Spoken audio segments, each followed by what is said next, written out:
करण पासी जी मौजूद हैं और उनके साथ भीम आर्मी के जिला उपाध्यक्ष श्याम नागर जी मौजूद हैं।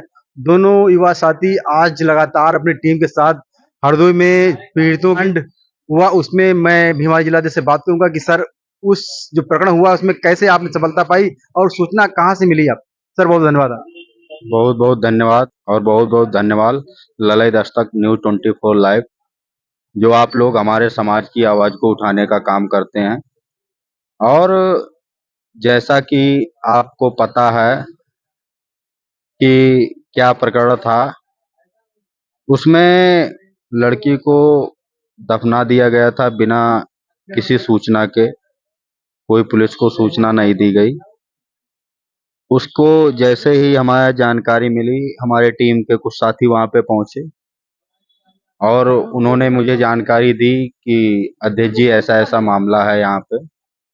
तो उन लोगों को मैंने आश्वासन दिया कि आप लोग जो भी विधिक कार्रवाई हो वो करवाइए, अगर कोई दिक्कत आती है तो फिर मुझे बताइएगा। और पुलिस प्रशासन का बहुत बड़ा सहयोग रहा है। एसपी साहब से भी बात हुई थी, तो उन्होंने भी उस चीज को संज्ञान में लेते हुए जल्द से जल्द कार्रवाई करवाई और उस मृतक लड़की को न्याय दिलाने का कार्य किया। क्या पीड़ित परिवार के किसी सदस्य से इस मामले से बात हुई आपकी? हाँ, पीड़ित परिवार के जो सदस्य हैं उन लोगों से बात हुई है। उनके घर में 2 छोटी बहनें हैं, जिनकी उम्र एक की लगभग 6-7 साल है, दूसरी की 8-10 साल है। और पिता है जो पैरालाइज्ड हैं, सही से बोल भी नहीं पाते हैं, सही से चल भी नहीं पाते हैं। जो पीड़ित है उसकी माँ नहीं है इस दुनिया में, और उसकी एक शादीशुदा बहन है। तो उन लोगों से बात हुई है। उन लोगों को भीम आर्मी द्वारा आश्वासन दिया गया है कि आपकी हर संभव मदद की जाएगी। ये जो प्रकरण हुआ है सांडी का, ये क्या कुछ जानकारी है, ये घटना कैसे घटित हुई? इसमें ये था कि जहां तक कि घर वालों की सूचना के आधार पे मैं आपको बताना चाहूँगा कि जो वो लड़की थी, उसका जो भी अफेयर हो या जबरन किया जा रहा हो, उस विषय में तो मैं नहीं कह सकता। वो तो उन लोगों के बीच की बात है, तो उस पे मैं ज़्यादा चर्चा नहीं करना चाहूँगा। तो उसके चलते वो लड़की 8 महीने की गर्भवती हो गई थी, जिसका अबॉर्शन करवाने के लिए वो लोग ले गए। लेकिन उसी के दौरान अब ये तो नहीं कहा जा सकता है कि क्या हुआ क्या नहीं, क्योंकि मौके पे नहीं थे।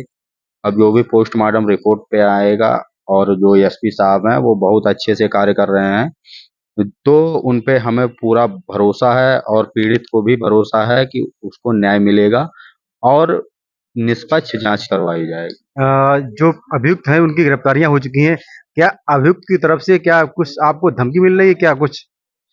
आप देखिए, धमकियों की बात रहे तो धमकियां तो मिलती ही रहती हैं, उससे कोई फर्क नहीं पड़ता।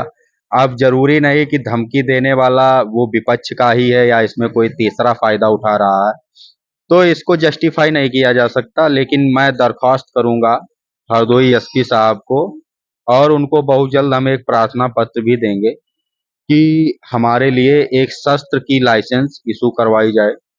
और जब तक लाइसेंस जारी नहीं होता है तब तक हमारे लिए सिक्योरिटी की व्यवस्था की जाए, क्योंकि एसपी साहब भी जानते हैं और हरदोई का बच्चा बच्चा जानता है कि भीम आर्मी डिस्ट्रिक्ट प्रेसिडेंट जो करण वर्मा पासी है, वो किस कदर इस समय लड़ाई लड़ रहा है और समाज को न्याय दिलाने का काम कर रहा है। आप भी जानते हैं, हर कोई जानता है, जो न्यायिक लड़ाई लड़ता है उसके खिलाफ बहुत लोग होते हैं। तो इसलिए मैं दरख्वास्त करना चाहूंगा एसपी साहब से कि हमारा लाइसेंस जारी करवाया जाए शस्त्र का, और उसके अलावा हमें जब तक लाइसेंस जारी नहीं होता है तब तक के लिए पुलिस सिक्योरिटी दी जाए, ताकि हम समाज की लड़ाई मजबूती से लड़ सकें। साथियों, ये हमारे साथ करण वर्मा पासी जी मौजूद हैं। अभी बहुत चर्चित हत्याकांड जो सांडी में हुआ था उसमें पीड़ित के साथ पीड़ित के परिवार वालों से कंधा मिलाकर उनकी मदद की और न्याय प्रक्रिया को पूरा किया और उसमें एफआईआर दर्ज हुई। उसके बाद जो अभियुक्त हैं उनकी गिरफ्तारियां वो जेल भी जा चुके हैं। हमारे साथ एक और भी साथी मौजूद हैं जो आजाद समाज पार्टी के जिला उपाध्यक्ष हैं और लगातार अध्यक्ष के साथ कंधे से कंधा मिलाकर बात करते हैं। कुछ उनसे बात करेंगे कि आपका इस घटनाक्रम में क्या योगदान रहा?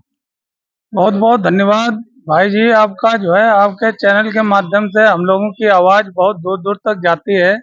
आप बहुत बढ़िया फेमस और जो है आप समाज की बात बहुत बेबाक से उठाते हैं।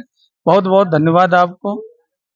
जो सांडी का प्रकरण हुआ, मैं देख रहा था कि वीडियो कुछ आए हुए थे, आप अध्यक्ष जी के साथ लगातार रात में सफर कर रहे थे। आखिर ऐसा क्या एक सीबीआई की तरह भीम